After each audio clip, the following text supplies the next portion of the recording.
Olá, esse é o Sem Posturas, o podcast da Auditece. Nesse quadro, Prata da Casa, a gente está trazendo os auditores associados, né, que se destacaram aí ao longo das suas carreiras, ou como escritores, ou como professores, ou pelos serviços prestados também ao Estado. O nosso convidado de hoje, na verdade, ele nem é cearense. Aliás, hoje em dia ele diz que é cearense porque quer, como dizia o Rodolfo Teófilo.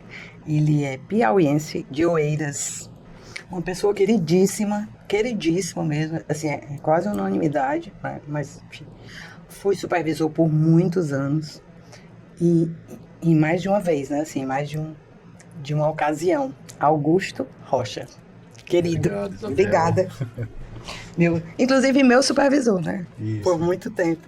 Eu fiquei muito lisonjeado com suas palavras e grato por você ter me chamado para participar dessa conversa. O Augusto, ele está associado desde o começo da Auditece, desde sempre. É aquela pessoa parceira nossa, parceira da Auditece, né? E muito parceiro dos colegas, muito solidário. Augusto, eu queria começar aqui essa história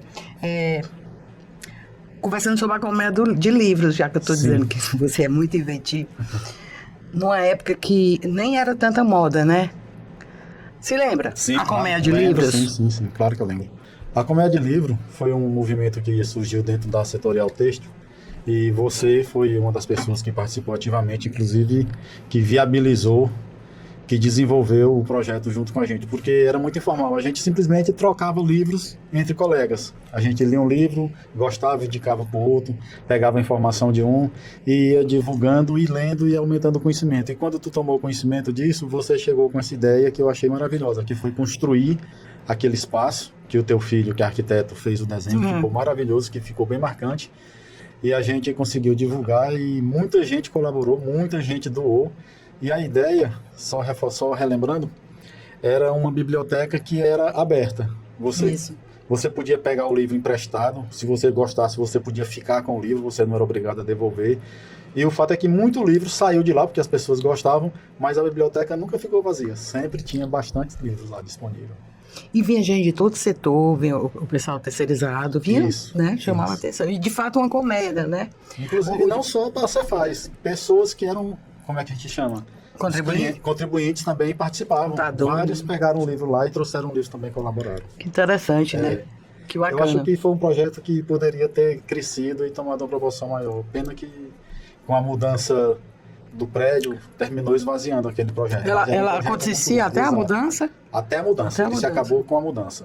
Inclusive, só para ter o conhecimento, acho que tu lembra que eu te pedi a permissão. Eu fiz a doação dos livros que tinham restado e da estrutura física, que era aquela colmeia de madeira, para um colégio aqui na periferia de Fortaleza. Foi muito bem doado, né? E precisa de permissão minha, porque o projeto nem meu era. Mas você era ativo no projeto. Augusto, como é que foi essa tua trajetória, assim, desde o concurso, você lá morava ainda em Oeiras, já era funcionário público? Conta pra gente rápido.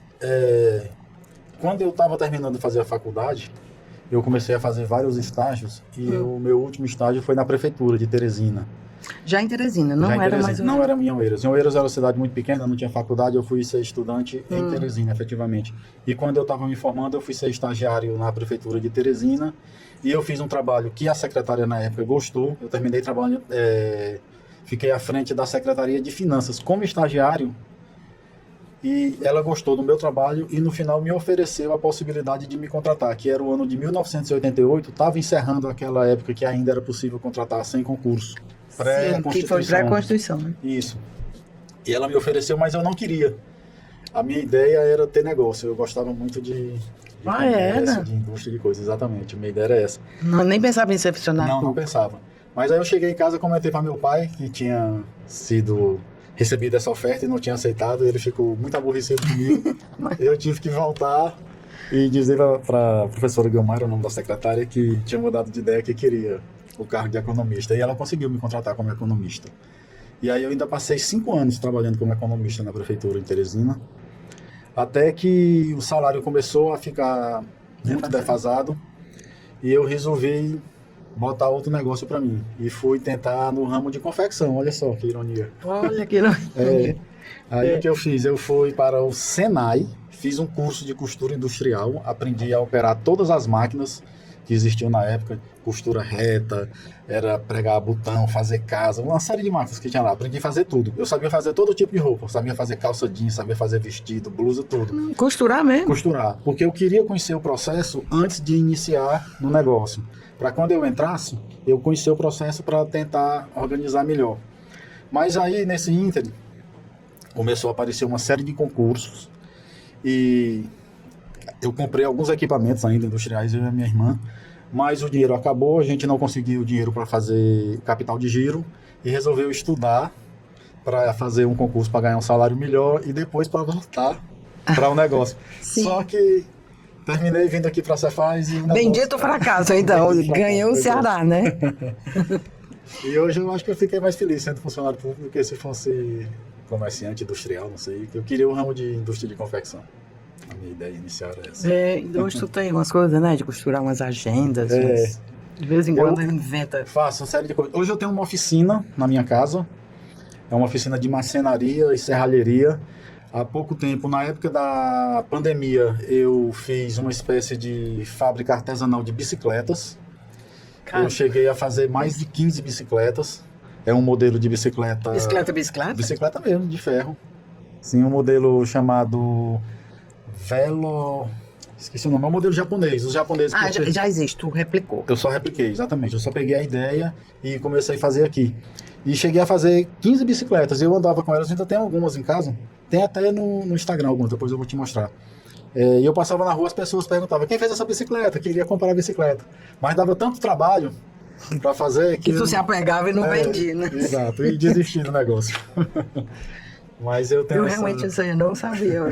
Só tem gênio nessa auditoria. É impressionante. Augusto, eu falei no começo, né, das vezes que você participou de supervisão, né? Desde sabe quando? Quando tinha aqueles que a gente ia pro centro, aqueles Isso. projetos especiais Foi. de Natal, de Ano Novo, Natal, acompanhamento em shopping e tudo. Isso aqui já, inclusive, entrando numa pergunta que eu vou te fazer mais além, que é a diferença da atividade de auditoria fiscal, né, ao longo desses anos, né? Como é que você foi se adaptando. Mas eu queria saber agora, como é que foi assim para você aceitar a supervisão do setorial texto? Só aceitou porque era no texto? Não, isso foi um processo também. A minha ideia, quando eu entrei na Cefaz, era nunca querer ser cargo nenhum. Eu vim com esse propósito de não querer cargo nenhum. Eu queria ser só auditor fiscal e fazer minhas auditorias, só isso mesmo. Mas, por necessidade, exatamente, teve uma época também que, você lembra, todo mundo lembra, que a gente começou a trabalhar nos núcleos. A gente saiu, foi desmanchado o setor de auditoria, a gente foi trabalhar nos núcleos. E eu fui nessa época para Messejana. Nos bairros, não era? Nos bairros. Nos núcleos, né? De bairro, não era setor, né? E eu fiquei trabalhando no núcleo de Messejana como auditor fiscal. Foi a primeira vez que eu fiquei, foi para tirar as férias de um colega. Exatamente. E aí, depois a auditoria se juntou novamente num setor só. E eu fui trabalhar no setor de couros e calçados, depois trabalhei na setorial de químicos, isso como auditor fiscal. Até que um dia o Eliezer me chamou para assumir uma função de supervisor, porque estava precisando. E eu falei para ele que não queria, que não era. E ele me pediu para ficar só enquanto arranjava outra pessoa. E isso aí durou, acho que uns 20 anos, para arranjar outra pessoa. Era na SESEC já ali? Já na SESEC, já fui na SESEC. Comecei era o antiga setorial de couros e calçados, que hoje é nos COB. Foi a minha primeira setorial como supervisor. E depois já fui para o texto e comecei a trabalhar com Irene. E foi uma experiência muito boa trabalhar com Irene. Ela é uma dupla maravilhosa. Uma dupla. E a gente conseguiu se afinar e trabalhava com muita harmonia. E realmente deu muito certo. E aí a gente passou, acho que uns 15 anos trabalhando como supervisor, eu e ela. Foi.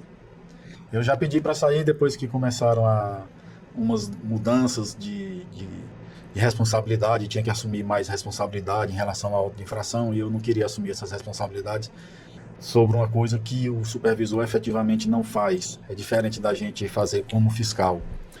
E aí eu fui perdendo o estímulo por conta disso e preferi sair, exatamente. E acho que foi a melhor coisa que eu fiz, foi sair da supervisão e voltar para a auditoria. E como é que é voltar sem a prática? Depois de tantos anos. É muito complicado porque eu passei esse processo de mudança da nota fiscal de papel para nota fiscal eletrônica, para a auditoria que a gente fazia em cima do documento físico e começou a fazer em cima dos bancos de dados. Isso foi muito sofrido, muito difícil para poder assimilar e conseguir entender. Aliás, entender a auditoria, a gente compreende, claro, que é o trabalho da gente. Mas aonde buscar informação, como processar a informação, isso foi meio... E foi uma velocidade que atropelou um pouco todo mundo. Quanto mais quem está afastado, né? Porque os trabalhos são diferentes. A gente trabalha na mesma coisa, mas são práticas diferentes. Pronto, essa é a palavra. Isso, práticas diferentes, exatamente. Até a visão que a gente tem no sistema, o que o supervisor vê é uma coisa, o que o auditor vê é outra coisa. A gente tem visões diferentes até dentro do sistema. É bem complicado. É complicado. Mas então você já se adaptou, né? Já estou adaptado. Você é altamente adaptável. Tão adaptável que você já correu o mundo aí, que é uma outra versão sua de motociclista, né? Sim. Você faz umas viagens bem ousadas, assim. E todas elas, ou se não 5, trouxeram frutos. Sim. Que são os livros. O Augusto, gente, ele, pra quem não sabe, né? Ele publicou 5 livros, e não é livrinho não, tá? São bem robustos. Esse aqui, eu vou no Bombo, eu tenho orgulho de dizer que a Auditesse, o lançamento foi aqui na Auditesse, que foi o primeiro, né? Foi. Esse Vou no Bombo, eu vou mostrar todos, mas o Vou no Bombo foi a viagem para... Ushuaia, no sul da Argentina.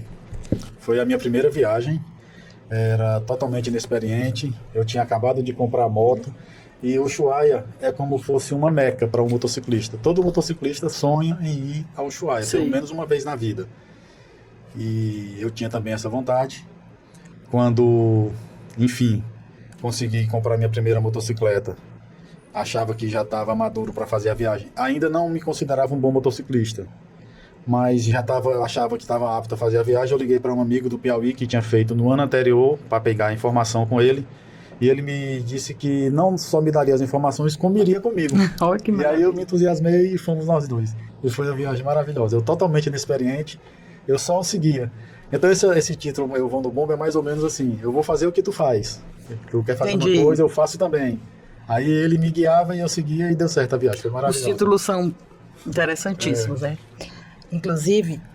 Acho que é um neologismo, é? Sagandina. Sagandina, isso. Sagandina foi um neologismo que tu criou? É um neologismo, exatamente. Adivinhem. Deixa pro fim do episódio. Não, diga. Que lindo, lindos. Linda encadernação, os títulos. Explique-nos. A Sagandina. Sagandina é uma contração da frase Saga Andina. E me inspirou de certa forma no livro Sagarana. Eu achei bonito o nome e aí invejei e botei o nome Sagandina. É uma saga nos Andes. Foi uma viagem que eu já fiz com um colega da Cefaz, o Sares. Ah, o Sares, nosso colega. Que foi diretor, já foi diretor aqui. E o Sares participou de várias viagens comigo. Um bom parceiro de viagem. E tem muitos Sares aqui. Tem, exatamente. O outro que eu amo, só te adulando, né? Mas enfim, que é os carregadores de melancia, gente. Essa encadernação aqui que eu estou tocando é como se fosse o rastro aqui da moto, é perfeito. E os títulos eu gosto muito, né? Dos títulos que você coloca. Esse é o do consumismo, é? É, exatamente. Esse aqui foi depois de que viagem? Essa aí foi uma viagem pela Transamazônica. Vou só fazer um breve comentário das capas da arte. É um professor da UFC, o professor Geraldo Jesuíno. Ele é um excepcional designer, exatamente. Está aposentado e ele montou uma empresa especializada em produção de livros. Eu acho que ele parou de fazer, mas enquanto ele fazia os livros aqui no Ceará... De um bom gosto. Muito bom gosto. Nossa, lindos. E esse título é interessante. Eu conheci essa história, Carregador de Melancia, quando eu estava estudando para fazer o concurso da Cefaz. Lá, como a gente não tinha praia em Teresina, quando era na época do verão, o rio Parnaíba formava coroa, baixava, ficava aqueles bancos de areia e as praias nossas eram as coroas do rio Parnaíba. E aí tinha futebol, tinha bebedeira, tinha uma série de coisas. E num jogo de futebol, o professor Cinéa Santos foi encarregado de levar a melancia para ser degustada depois da partida de futebol. E o mercado era relativamente perto, ele foi a pé, comprou a melancia mais bonita, maior que tinha, e foi caminhando para o rio Parnaíba levando essa melancia. E a melancia muito pesada, ele botava na cabeça, se incomodava, botava no ombro, botava aqui. E era um transtorno carregar a melancia por conta do peso, do excesso, e ele o maior zelo para conseguir chegar lá na coroa do rio. E quando ele chegou na ribanceira do rio, ele tropeçou, caiu e derrubou a melancia. Ele ficou muito aborrecido, porque tinha feito um esforço tremendo para levar a melancia, mas ao mesmo tempo ele se sentiu tão aliviado de não precisar mais carregar aquela melancia, carregar aquele peso. E o jogo aconteceu e a melancia nem fez falta, entendeu? Aí ele ficou com essa história dizendo que, cara, eu fiz tanto esforço para carregar essa melancia e no final das contas nem era preciso essa melancia, nem se fazia necessário. Em viagens de moto, a gente tem o costume de querer levar muitas coisas e termina a gente carregando muita... E na vida da melancia. Gente, levando muita melancia. A gente carrega muitas coisas. E ele fez um poema. O poema é assim: sou um perdedor quanto mais eu perco, mais eu me liberto para viver em paz. Nossa, maravilhoso. Tá aqui. Olha só. Eu achei muito interessante. E na viagem já voltando, navegando pelo Rio Amazonas, porque eu voltei de Manaus para Belém de navio. Nesse, né? Nesse livro aí. Esse aqui, esqueci de registrar. Um dia estava num cais e estava tendo um descarregamento de melancia. Tinha um caminhão, descarregava e os caras pegavam as melancia e botavam dentro do barco. Aí eu me lembrei dessa história, aproveitei o título e coloquei. Genial. Augusto, antes de passar aqui para os outros dois, se alguém quiser adquirir algum desses livros. Infelizmente eu não tenho mais. Nem não tem, né? nem esse. Não existe mais porque as tiragens foram pequenas. E não compensa eu reeditar. Adoro isso. O Espiroá. Quem souber o que é Espiroá, comente aí nos comentários. Fala aí nos comentários. E esse lindo também. Esse aí eu considero o livro mais bonito em termos de apresentação do livro. A apresentação, gente, olha aqui. Fantástico. Também é do professor Jesuíno também. E tem umas artes do nosso colega Valber, não é? Valber Feijó foi quem fez a arte do livro para mim. Ficou perfeito, gostei muito desse. Rico, né? Que livro lindo. E a inspiração desse nome Espiroá foi já no final da viagem, chegando em Fortaleza, já chegando em casa, já relaxado, eu quase que ia sendo atropelado. Quase sofri um acidente. Perto aqui desse Espiroá? Exatamente. Tinha acabado de passar por esse riacho e quase que a viagem se acaba numa tragédia. E aí eu tinha me chamado a atenção o nome do riacho. Esse é um riacho que fica aqui na Calcaia. Ele é tributário do Rio Ceará. Inclusive, tem como aproximar. Exato. Perfeito, achou que ele né, o design ele simulou aí a ponte do riacho, né? Uhum. Nossos talentos do físico aí. Sim, Augusto, pode falar. Esse riacho, ele é um riacho que não é permanente, ele só pega água durante a época da chuva e é tributário do Rio Ceará. No verão ele desaparece, mas a ponte fica lá e tem o nome lá, Espiroá, e me chamou a atenção porque eu achei um nome muito sugestivo, muito bonito esse nome, Espiroá. É difícil você achar um livro homônimo, imagino que nunca nem tem, né? E esse aqui é o último. Esse aí foi o último livro. Esse tá vendo ainda na Amazon, né? Tá à venda, esse aí tá à venda na Amazon. Ele trata de quê, Augusto? É também uma viagem para Ushuaia também. E também novamente com Sares. Esse livro aí já foi feito em São Paulo, já não fiz aqui em Fortaleza, com esse mesmo professor Jesuíno, já foi uma empresa de São Paulo. Essa capa é uma fotografia que ele comprou na internet e criou a capa, o cara lá, o editor lá de São Paulo. Aí já não foi mais o professor, já não estava mais fazendo. Exatamente, eu não consegui. E o que é zonda?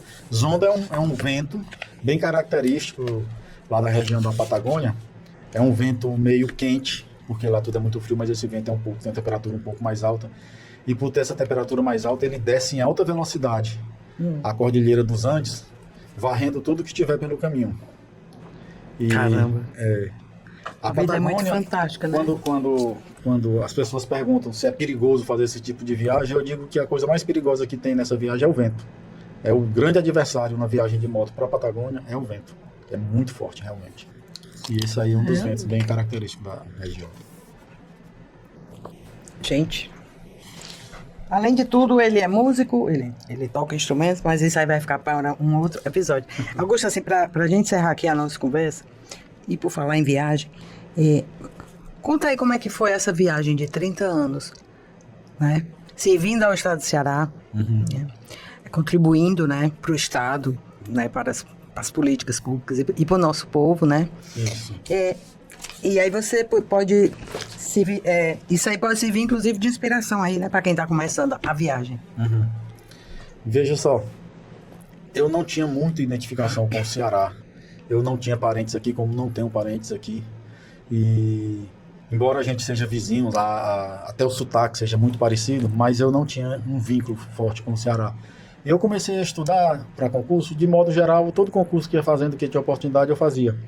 E aí apareceu daqui, eu fiz, e passei, e resolvi vir para cá. Porque era perto de Teresina, tinha essa facilidade, mas eu me identifiquei demais com o Ceará. Não só com Fortaleza, mas com o Ceará de modo geral. E a Cefaz me permitiu conhecer praticamente todo o estado do Ceará, porque quando a gente entrou no trabalho, a gente ia nas empresas, a gente visitava, ia nas cidades, né? Você chegou aí para o interior, foi para Tianguá, né? Fui para Tianguá, fui para Aracati, fui para o Icó, isso morar, certo? Trabalhar. Pois é, né? Porque a gente ralava, viu? A gente rodava este interior, né? Russas também, morei em Russas também. Em Russas também. Russas também, exatamente. E eu fui criando essa identificação. E como eu te falei no começo da nossa conversa, parafraseando o Rodolfo Teófilo, hoje eu me sinto mais cearense do que piauiense. Não é renegando o Piauí, porque a gente não perde a identidade, né? A gente não perde essa ligação telúrica, mas eu tenho uma ligação muito forte hoje com o Ceará e me sinto orgulhoso de ter trabalhado esses 30 anos na Cefaz prestando serviço para o estado do Ceará. Eu tenho orgulho disso. E nós temos orgulho de tê-lo aqui. Queria agradecer sua presença. Eu que agradeço, Bela. Na nossa auditoria e aqui, junto à Auditese, todo o apoio que você sempre nos dá, sempre. O Augusto, no tempo que a Auditese era muito pobre, não éramos nada, ele era o fotógrafo da gente. Ele tinha máquina profissional, ele sempre inventou essas coisas. Artista. Tu lembra? Os primeiros café com leite, ele tá lá com a máquina, fotografando quem chegava e assim, né? E a Auditese foi feita muito assim, né? Exato. De mão em mão. E eu queria aqui, em nome da Auditese, e em nome desse momento aqui, da sua entrevista, um presentinho. Adivinha o que é? Opa! Pra você tomar a cajuína. Afinal, a cajuína. Eu aceito agora a cajuína. Que massa, muito obrigado. Bom, gente, foi maravilhoso. Curtam esse episódio, curtam o canal, compartilhem aí para os colegas servidores públicos e até a próxima.